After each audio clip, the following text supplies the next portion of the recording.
आदरणीय सभापति जी, हमें फिर एक बार 140 करोड़ देशवासियों की सेवा करने का मौका मिला है। आदरणीय सभापति जी, इस चुनाव ने इस बात को सिद्ध किया है कि भारत की जनता कितनी परिपक्व है, भारत की जनता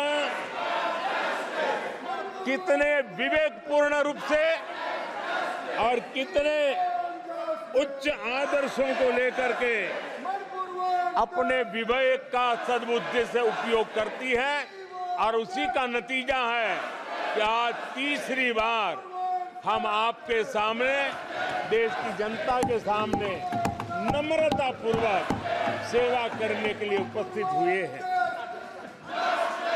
आदरणीय सभापति जी, देश की जनता ने हमारी नीतियों को देखा है, हमारी नीयत, हमारी निष्ठा, उस पर देश की जनता ने भरोसा किया है। आदरणीय सभापति जी, इस चुनाव में हम जनता के बीच एक बड़े संकल्प के साथ देश की जनता के पास आशीर्वाद मांगने के लिए गए थे और हमने आशीर्वाद मांगा था विकसित भारत के हमारे संकल्प के लिए। हमने विकसित भारत के निर्माण के लिए एक प्रतिबद्धता के साथ, एक शुभ निष्ठा के साथ जन सामान्य का कल्याण करने के इरादे से हम गए थे। जनता ने विकसित भारत के संकल्प को चार चांद लगा करके हमें फिर से एक बार विजयी बना करके देश की जनता की सेवा करने का मौका दिया है।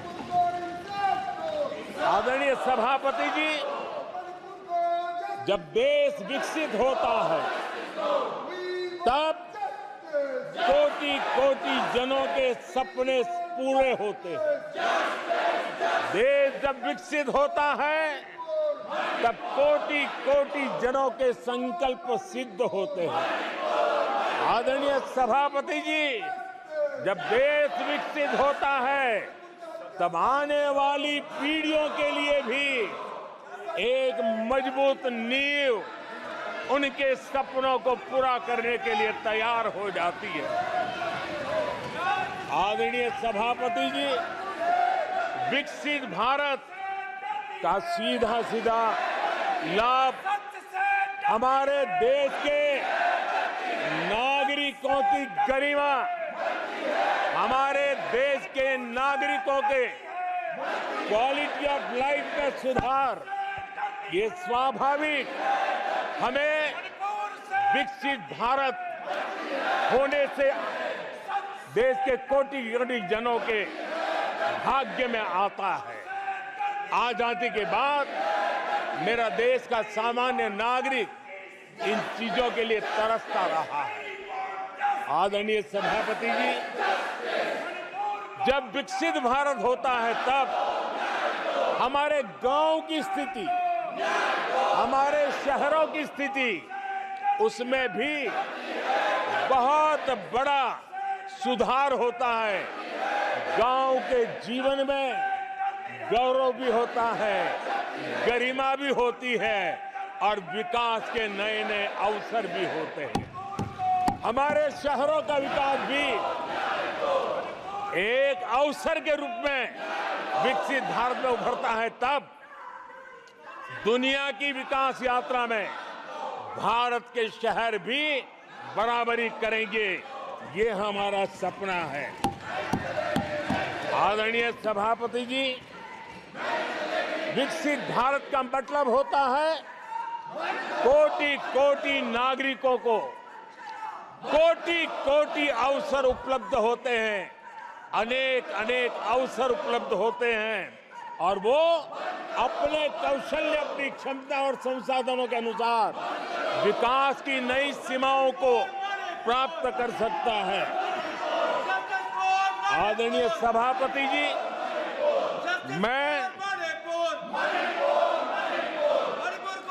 आदरणीय सभापति जी,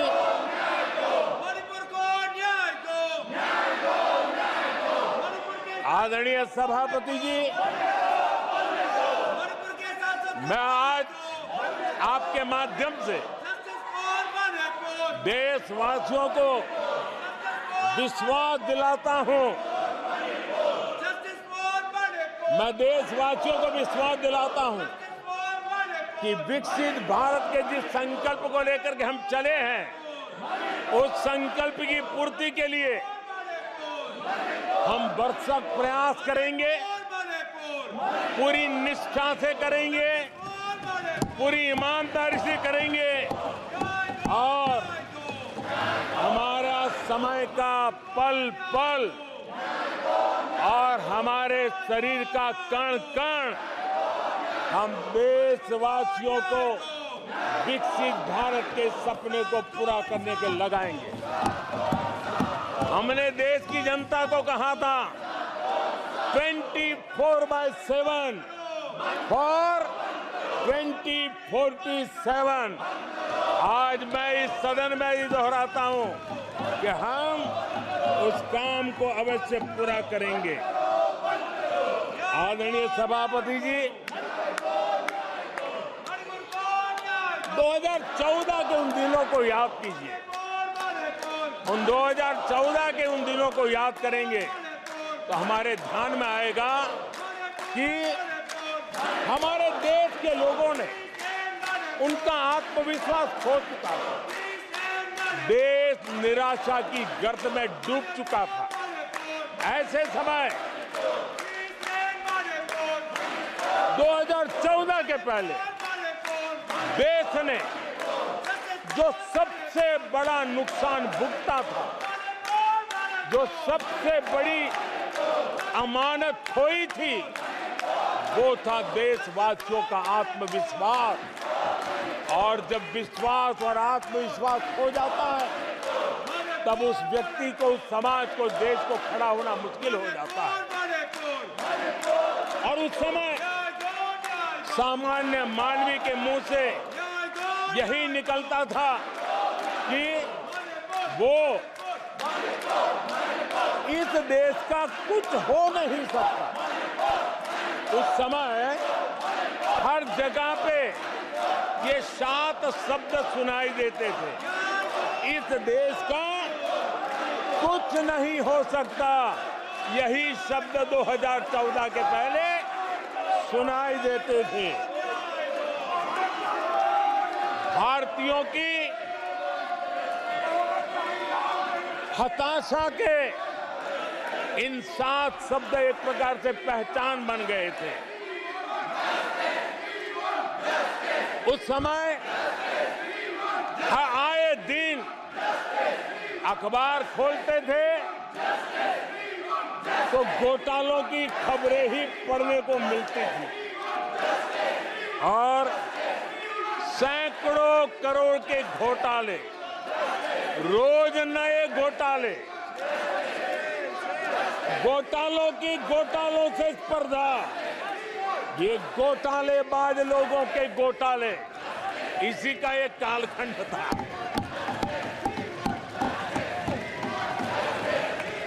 और बेशर्मी के साथ सार्वजनिक रूप से स्वीकार भी कर लिया जाता था कि दिल्ली से 1 रुपया निकलता है तो 15 पैसा पहुंचता है।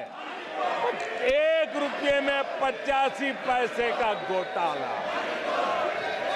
इस घोटालों की दुनिया ने देश को निराशा की गर्त में डुबो दिया था। पॉलिसी पैरालिसिस था, फ्रेजाइल 5 में पहुंच चुके थे। भाई भतीजावाद इतना फैला हुआ था कि जिसके लिए सामान्य नौजवान तो आशा छोड़ चुका था कि अगर कोई सिफारिश करने वाला नहीं है तो जिंदगी अटक जाएगी। ये स्थिति पैदा हुई थी। गरीब को घर लेना हो, हजारों रुपए की रिश्वत देनी पड़ती थी। आदरणीय सभापति जी, अरे गैस के कनेक्शन के लिए मेंबर पार्लियामेंट के यहाँ, सांसदों के यहाँ अच्छों को चक्कर काटने पड़ते थे, और वो भी बिना कट के लिए गैस के कनेक्शन नहीं मिलते थे। आदरणीय सभापति जी, मुफ्त राशन भी पता नहीं कब बाजार में दुकान पर बोर्ड लटक जाए, हक का राशन नहीं मिलता था, उसके लिए भी रिश्वत देनी पड़ती थी। और हमारे ज्यादातर भारतीय भाई बहन इतने निराश हो चुके थे कि वो अपने भाग्य को दोष दे करके, अपने नसीब को दोष दे करके जिंदगी काटने के लिए मजबूर हो जाते थे। आदरणीय सभापति जी, वो एक वक्त था 2014 के पहले, जब वो 7 शब्द हिंदुस्तान के जनमन में स्थिर हो चुके थे। निराशा की गर्त में डूबा हुआ समाज था। तब देश की जनता ने हमें सेवा करने के लिए चुना, और वो पल देश के परिवर्तित युग का प्रारंभ हो चुका था।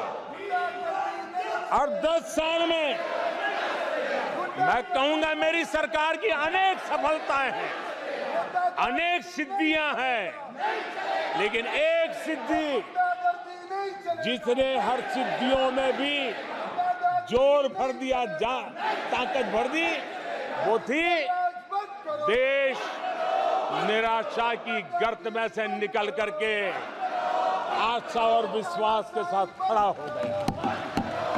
देश में आत्मविश्वास बुलंदी पर पहुंचा, और उसके कारण वो सब वक्त का जो शब्द थे देश की युवा पीढ़ी की डिक्शनरी से निकलने लगे। धीरे धीरे देश के मन में स्थिर हो गया। जो 2014 से पहले कहते थे कुछ नहीं हो सकता, वो कहने लगे कि अब इस देश में सब कुछ हो सकता है, इस देश में सब कुछ संभव है। ये विश्वास जताने का काम किया हमने। जब हमने सबसे पहले तेज 5G रोल आउट हमने दिखाया, आज देश कहने लगा तीव्र गति से 5G का रोल आउट होना। देश गौरव से कहने लगा भारत कुछ भी कर सकता है। आदरणीय सभापति जी, वो एक जमाना था जब कोयले घोटाले में बड़ों के हाथ काले हो चुके थे। आज कोयले का सर्वाधिक उत्पाद, सर्वाधिक प्रोडक्शन, आज कोल प्रोडक्शन के विक्रम हुए हैं, और इसी के कारण देश अब कहने लगा है अब भारत कुछ भी कर सकता है। आदरणीय सभापति जी, वो एक समय था 2014 के पहले जब फोन बैंकिंग करके बड़े बड़े बैंक घोटाले किए जा रहे थे। अपनी पर्सनल प्रॉपर्टी की तरह बैंक का खजाना लूट लिया गया था। आदरणीय सभापति जी, 2014 के बाद नीतियों में परिवर्तन, निर्णयों में गति, निष्ठा, प्रामाणिकता की, और उसी का परिणाम है दुनिया की अच्छी बैंकों में आज भारत की बैंकों का स्थान बन गया। आज भारत की बैंक सर्वाधिक मुनाफा करने वाली बैंक बन गई और लोगों की सेवा करने की जगह। आदरणीय सभापति जी, 2014 के पहले वो भी एक वक्त था कि जब आतंकी आकर के जी चाहे वहां, जब चाहे वहां हमला कर सकते थे। 2014 के बाद स्थिति ये बनी कि जब वहां उस समय 14 के पहले निर्दोष लोग मारे जाते थे, हिंदुस्तान के कोने कोने को टारगेट किया जाता था और सरकारें चुपचाप बैठी रहती थी, मुंह तक खोलने को तैयार नहीं थी। आज 2014 के बाद का हिंदुस्तान